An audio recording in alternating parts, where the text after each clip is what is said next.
Okey, siapa nak cuba? Perlahan kelas ni ya. Saya tak tahu. Ada 13 orang ya dalam kelas ini. Cuba. Okey, teacher tak boleh bagi jawapan ya. Awak dulu kena bagi jawapan. Berikan maksud daripada berjalan yang membawa rugi.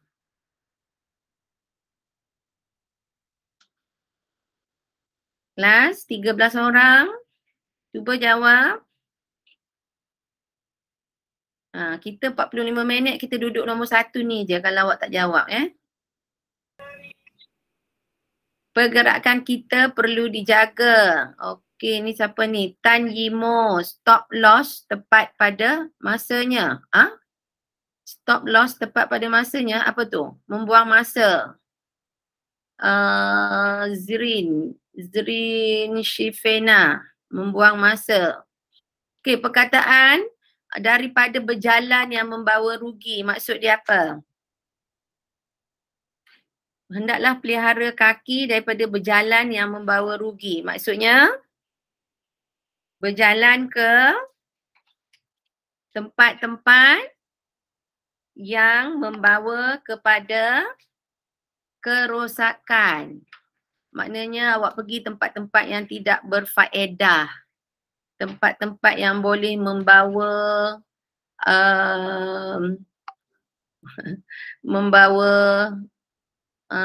memberikan anda masalah lagi. Awak pergi kat tempat-tempat macam tu ya. Contoh dia apa? Tempat yang macam mana ni yang tempat yang membawa rugi ni, yang membawa kerosakan ini? Tempat yang macam mana? Okey, kat sini awak boleh tulis dia. Pergi ke tempat yang membawa apa? Kerosakan. Okey, cuba bagi tahu tempat kat mana ni yang membawa kerosakan ni. Contohnya seperti apa? Awak tengok kat sini kan, 2 markah So awak kenalah jawab lebih sikit nak dapat 2 markah. Tempat yang macam mana yang membawa kerosakan?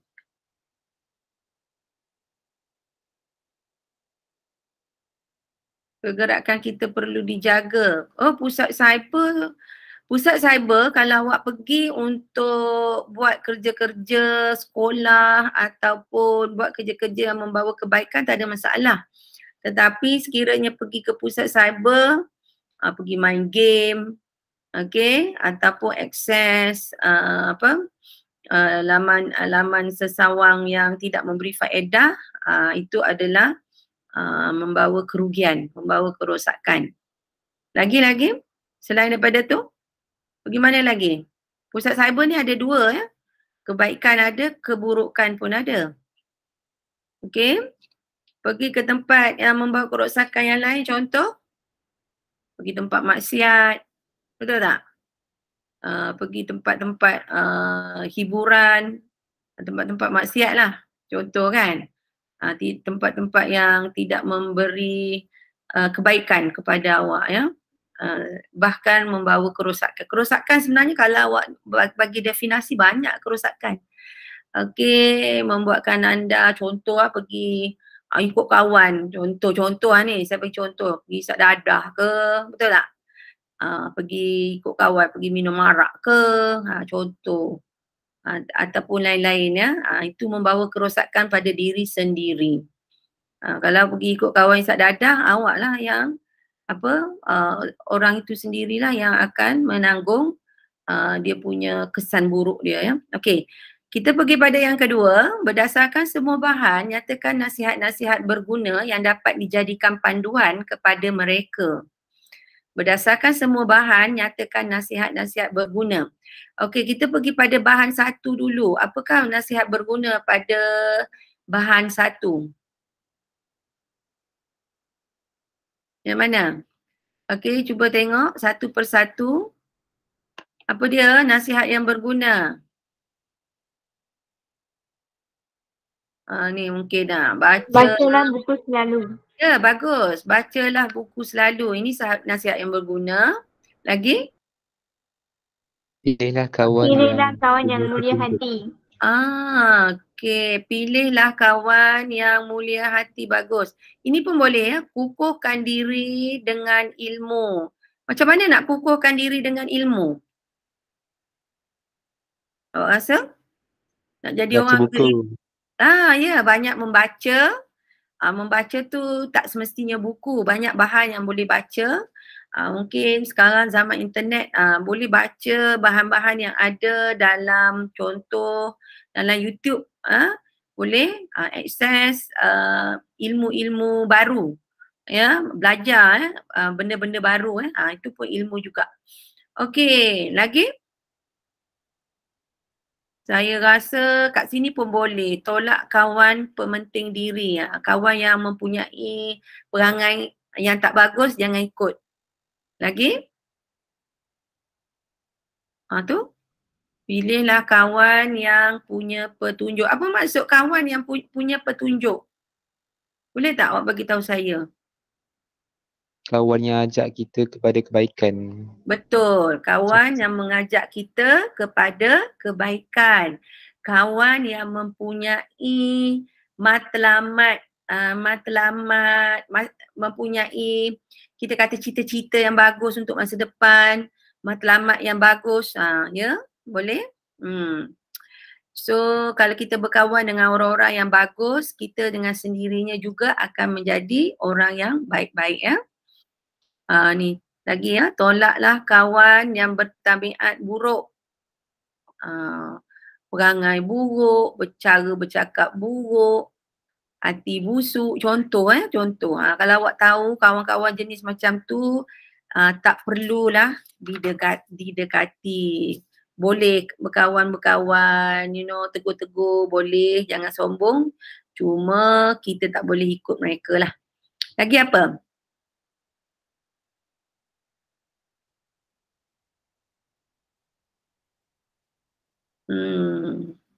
Selalu anak muda bila ibu berletih, ibu bercakap-cakap, berpesan, menasihat, dikatakan sebagai ibunya berletih kan. Banyak sangat ibunya punya pesan kan. So dia tak nak dengar. Okay. Lagi ada tak kat sini?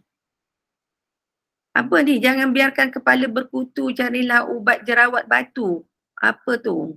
Ini mungkin leteran ibu lah. Okay, tapi ini juga boleh consider as nasihat yang bagus juga. Okay. Maknanya suruh jaga kebersihan. Betul tak? Betul? Ini bahagian ini. Jangan biarkan kepala berkutu. Carilah ubat jerawat batu. Sampai nak baik muka berjerawat pun ibu ajar kan. Betul tak? Ni jaga kebersihan. Ni ada lagi tak? Tak ada dah kat sini. Okey, kita pergi yang kedua. Bahan yang kedua. Ada tak di sini pesanan atau nasihat yang berguna?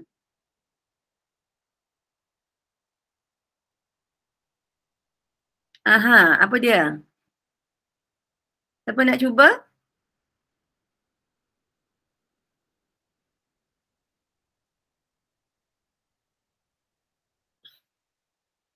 Ya?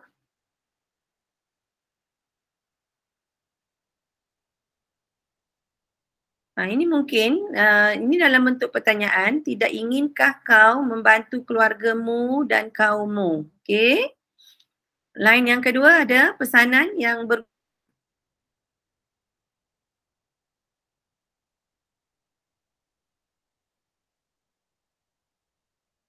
buat apa yang saya suka asalkan tidak menganiayai orang lain. Okey, lagi? Apa yang seterusnya?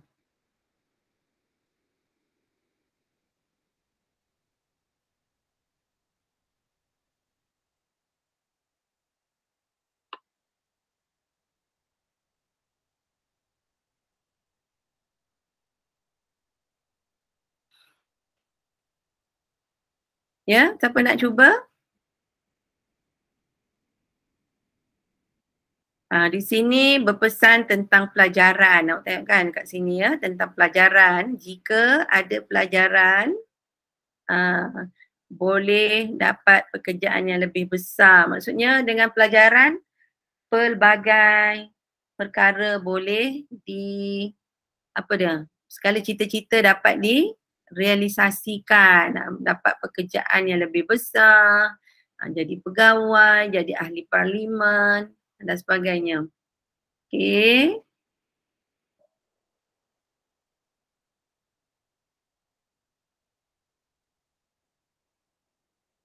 Nampak ni, gunakan kebijaksanaanmu yang mungkin untuk membantu kaum. Okey, maknanya belajar bersungguh-sungguh supaya dapat membantu kaumnya pada akhirnya lah, setelah dia berjaya ya. Okey.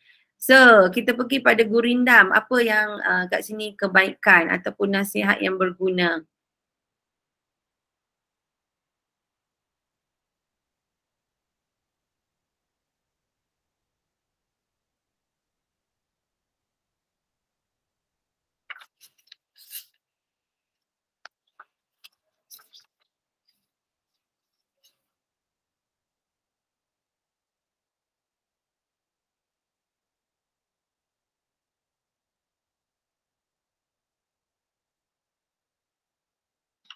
Apa dia kat sini? Sini dia suruh pelihara mata, pelihara telinga, nampak tak? Pelihara lidah. Seterusnya lah kalau pelihara lidah, nescaya dapat daripadanya perkara-perkara yang berfaedah. Lagi, memelihara tangan agar segala perkara dapat mudah dilakukan. Awak tambah dengan ayat awak sendiri. Apabila perut terlalu penuh, keluarlah fi'il yang tidak senonoh. Ini benda yang tak baik lah. Okey. Anggota tengah naklah diingat. Anggota tengah ni apa? Ini mungkin apa dia? Awak faham sendirilah kan? Nafsu syahwat dan sebagainya kan? Di situlah banyak orang hilang semangat. Okey, hendaklah pelihara kaki dan sebagainya. Okey. So, untuk bahan ketiga, mengawal dan memelihara anggota. Maknanya semua dia cerita pasal anggota ni. Mata, kuping ni telinga ya, lidah, tangan dan juga awak boleh tambah sini. Anggota tengah hendaklah diingat. Ini. Ya. Ini pun anggota kita juga selain daripada mata, kuping, lidah, tangan. Ni. Okey. Kaki. Ni juga kaki. Alright. So, pelihara anggota badan daripada melakukan perkara-perkara keji dan negatif. Menjaga panca indera iaitu penglihatan, pendengaran, apa lagi kalau lidah pertuturan, okey, dan juga tangan dan juga ini anggota tengah ni for sure lah kemaluan ya. Dan juga kaki ya daripada menjaga nafsu makan dan juga nafsu syahwat supaya kita dapat mengawal diri kita lah. Itu untuk sebab dia tanya untuk semua bahan so awak kena kupas bahan 1, bahan 2 dan bahan 3 semua sekali ya. Okey, kita tengok yang ketiga, menjadi kelaziman kepada ibu bapa atau orang tua-tua untuk memberikan nasihat kepada anak-anak atau orang yang lebih muda tanpa mengenal erti jemu dan mengharapkan sebarang balasan. Pada pendapat anda, apakah kepentingan memberi nasihat kepada seseorang? Apa kepentingan memberi nasihat kepada seseorang? Ini awak punya jawapan sendirilah. Okey, untuk mendapatkan 3 markah ini awak kena jawab sama ada 3 poin penting, kepentingan memberi nasihat kepada seseorang ataupun awak jawab lebih, 4 pun boleh kalau ada. Okey, kepentingan memberi nasihat. 1, siapa nak jawab? Kenapa perlu kita bagi nasihat kepada seseorang? Confirm ada kat sini tak? Ada 15 orang tapi semua senyap ya. Okey. Apa kepentingan memberi nasihat kepada seseorang? Yang pertama,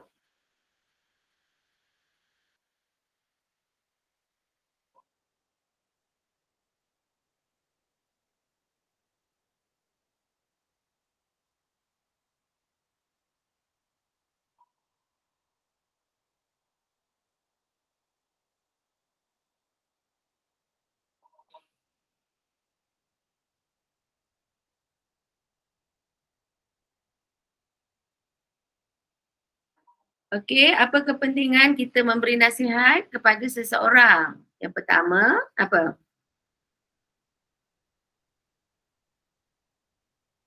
Supaya untuk menyedarkan seseorang itu tentang kewajipan, ya, kewajipan yang perlu dilakukan, ataupun menyedarkan dia tentang perkara-perkara baik yang perlu dilakukan, ataupun mengingatkan dia tentang perkara-perkara yang boleh merosakkan mereka. Okey, lagi apa? Sudah menjadi kewajipan untuk orang Islam untuk menegur orang Islam yang lain pada berbuat Ya. kejahatan. Betul. Menjadi kewajipan kepada kita sebagai seorang Islam untuk menegur rakan-rakan kita daripada terus membuat perkara-perkara yang tidak berfaedah ataupun perkara-perkara yang ada kaitan dengan masuk dalam kategori dosa dan sebagainya lah. Boleh di ni. Okey, selain daripada tu, ingat mengingati, betul tak? Kita sama-sama ingat mengingati antara satu sama lain bahawa kita sebagai manusia tidak sempurna. Kita tak, kalau bahasa Inggeris dia kata kita sebagai manusia tidak perfect ataupun tidak sempurna. Selalu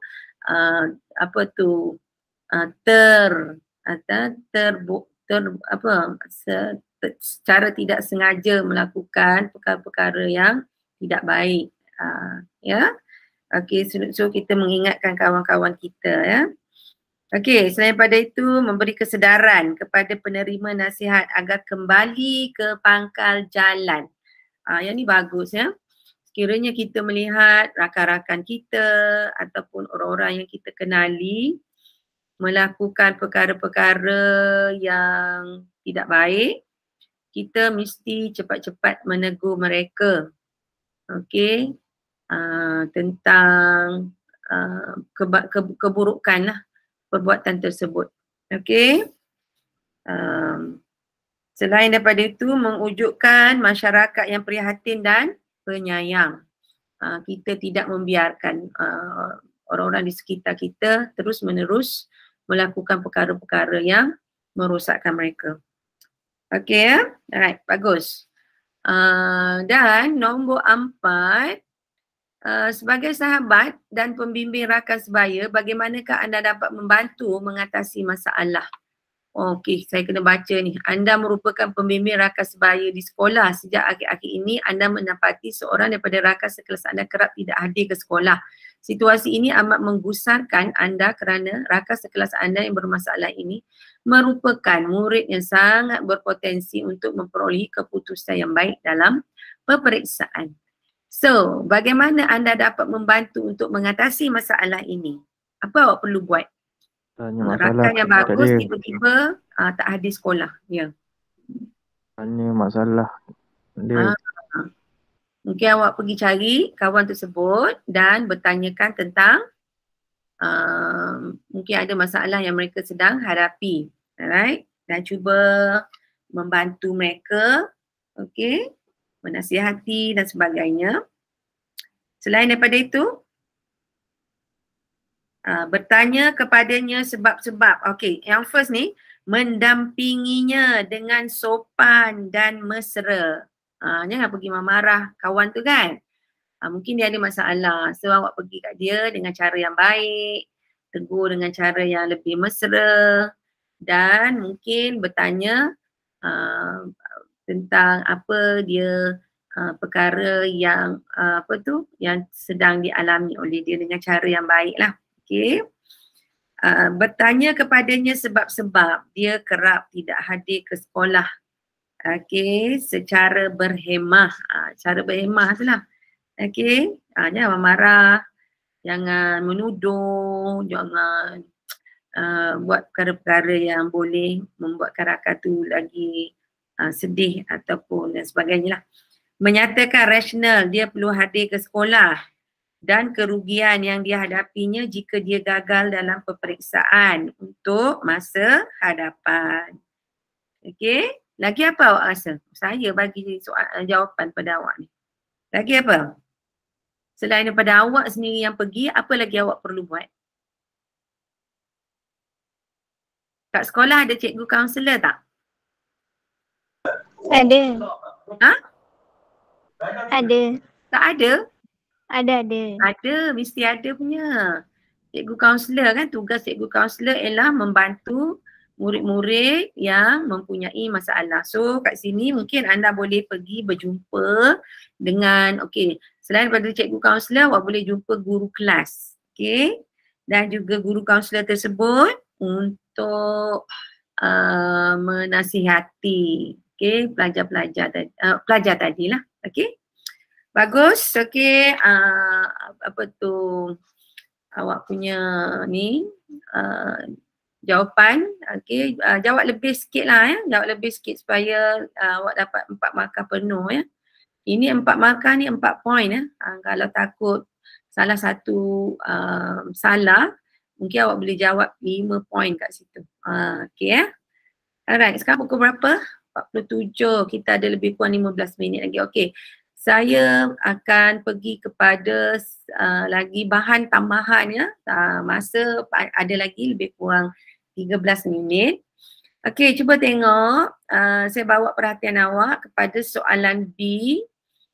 Ini soalan yang ke-8. Baca petikan novel di bawah ini dengan teliti, kemudian jawab soalan yang berikutnya dengan menggunakan ayat anda sendiri. Saya bacakan ya. Ada ketikanya Muhammad Taufik berasa tersinggung jika dikaitkan dengan kedudukan dan kemewahan yang dimiliki oleh bapanya. Beberapa kali dia telah mengalami percubaan kenalan kepada kenalan yang ingin mengambil kesempatan terhadap kuasa dan kemewahan yang bakal tumpah daripada bapanya. Mereka semua menjauhkan diri apabila mengenali Muhammad Taufik bin Muhaimin yang sebenarnya. Mereka semua menjauhkan diri untuk pergi mencari lelaki kaya yang lain untuk dijadikan mangsa setelah mereka mengetahui dia bukan orang yang mereka cari. Dia bukan manusia pengembara santai dunia di bandaraya yang berbeza pada setiap hari. Dia juga bukan pemuja produk berjenama mahal, bukan pencinta kaviar dan jahil tentang rasa minuman memabukkan berusia ratusan tahun. Dia juga bukan seorang kaki perempuan. Mereka semua meninggalkannya setelah mengetahui yang dia tidak mempunyai walau separuh penthouse di tengah-tengah Rom. Sebaliknya, mereka mendapat tahu bahawa dia mempunyai sebuah rumah pelik terperosok di Kuala Selangor. Jika mereka tidak memakai pakaian yang menutup aurat, mereka akan diburung oleh nyamuk. Ini adalah novel Bima Sakti Menari oleh Sri Rahayu Muhammad Yusof. Soalan ya. Kita tengok soalan yang pertama. Apakah sebab-sebab seorang demi seorang kenalan wanita akan menjauhkan diri daripada Muhammad Taufik setelah mengenali dirinya yang sebenar? Ambil jawapan daripada petikan ini. Nombor 1, kenapa mereka menjauhkan diri daripada Taufik? Dia bukan manusia. Dia bukan manusia? Sekejap. Dia manusia. Bapak dia seorang yang kaya. Dia bukan pengembara santai dunia. Salah. Cuba tengok betul jawapan awak, cuma ada lagi kat situ ya tambahan. Mana dah tadi? Dia bukan pengembara santai dunia di bandaraya yang berbeza pada setiap hari. Maksudnya kat sini dia boleh pergi daripada satu bandar ke satu bandar di dunia. Contohlah hari ni kat KL, pagi dekat KL, tengah hari dekat Hong Kong, malam mungkin dia berada di mana awak rasa? Mungkin dia berada di contoh Jakarta, dia pusing-pusing dekat Asia Tenggara je. Maksudnya dia boleh bergerak menggunakan, kat sini awak boleh lihat, kalau dia kata dia bukan manusia pengembara santai di bandaraya yang berbeza pada setiap hari kan. Ataupun hari ni hari ni berada di KL, besok di Hong Kong, lusa di Sydney, lagi satu hari lagi dah London dah. Tiap-tiap hari dia berubah-ubah. Maksudnya dia mempunyai kenderaan yang membawanya.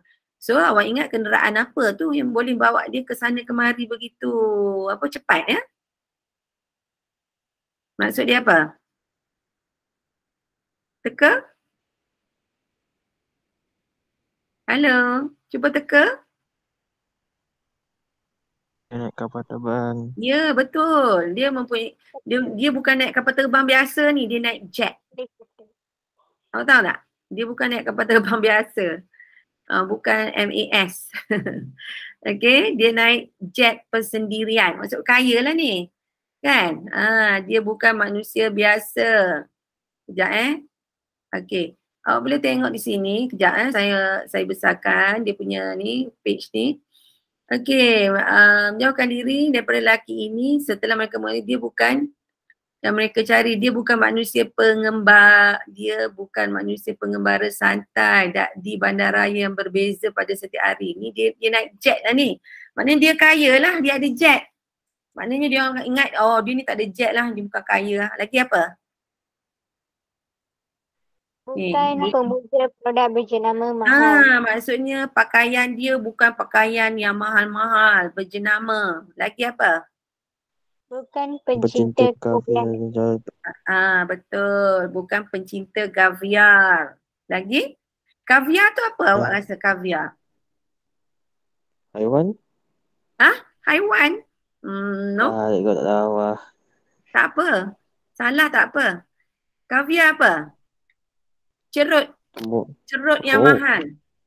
No, cerut. Kan ada setengah orang kaya kan? Diisap cerut kan? Ini kaviar ni cerut yang berharga mahal Okay? Faham ya? Mana kaya lah ni boleh beli cerut yang mahal tu. Okay, dia ni jahil tentang rasa minuman yang memabukkan, berusia ratusan tahun. Maksudnya dia tak minum alkohol. Faham tak? Dia tak minum arak. Jahil tu maksudnya bukan dia tak tahu, tapi dia tidak minum minuman yang memabukkan, itu alkohol ataupun arak. Lagi apa? Dia bukan kaki perempuan. For sure lah, kalau dia ni bukan kaki perempuan, yang perempuan-perempuan yang datang tu dia tak layan lah, betul tak? Kan? Lagi apa?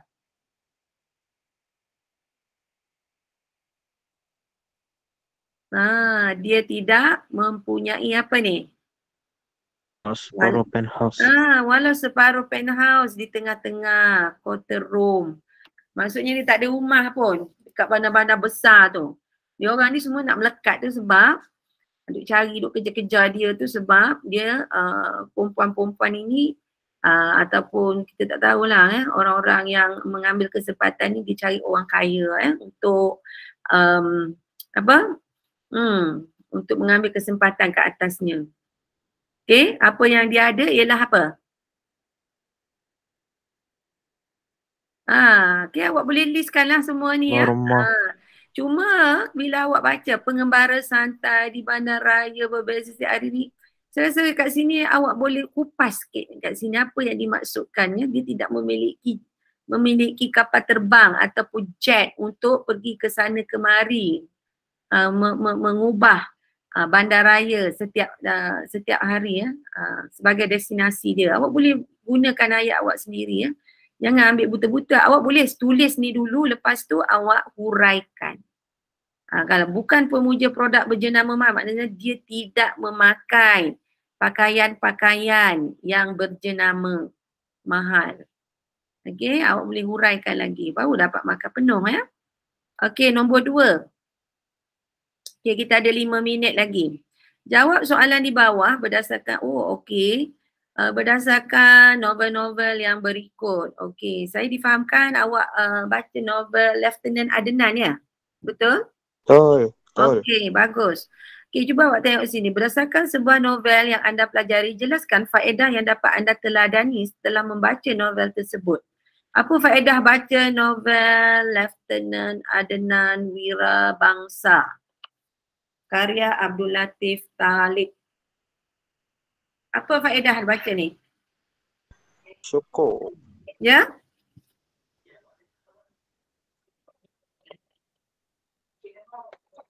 Cikgu, Ya saya. yang faedah tu maksud dia pengajaran Yang mana tu? Kan soalan tanya jelaskan faedah-faedah yang kita dapatkan.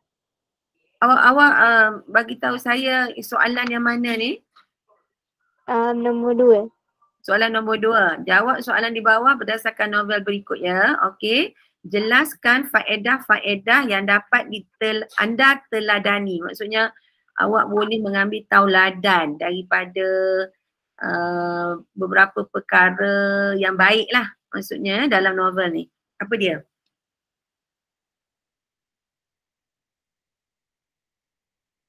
Maknanya awak boleh tauladani ataupun menjadi